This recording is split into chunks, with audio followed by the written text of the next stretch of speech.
idinka laftigiina bulshada waxa laga doonayaa in aydan isku tashataan idinku oo idan oran dawladay ama dawlad goboleeday ama dawladda federaalka waxna siiya ma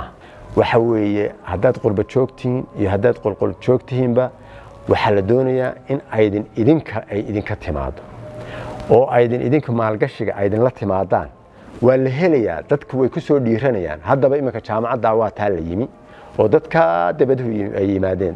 ummad kala markay arkaan hadal ku reeyahay facilitieska ama se adeegyadii bulshada oo meeshii hadal ku reeyahay meeshii yaala oo ka muuqda oo inay numu jiro oo dhisida hadal ku reeyahay maalgashiga kale hadal ku reeyahay biyo soo gelintii leer soo gelintii hadal ku reeyahay wixii la doonayay oo dhan oo hadal ku reeyahay nolosha qofka ku xidhnayd oo baahidiisa noqon kartay markii uu arko inay mutawafir tahay ama se la heli karo qofka of course uu ku soo dhiiranaya laakiin hadda waqtigan xaadirka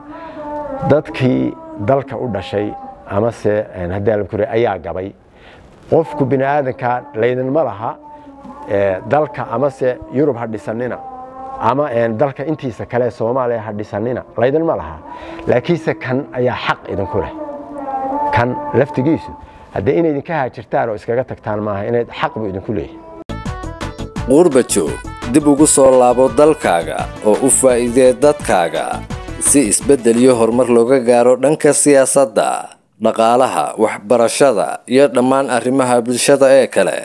khibradaada iyo dhaqaalahaagu waxa ay muhiim u tahay kobcinta wacyiga iyo waxqabsiga bulshada gudaha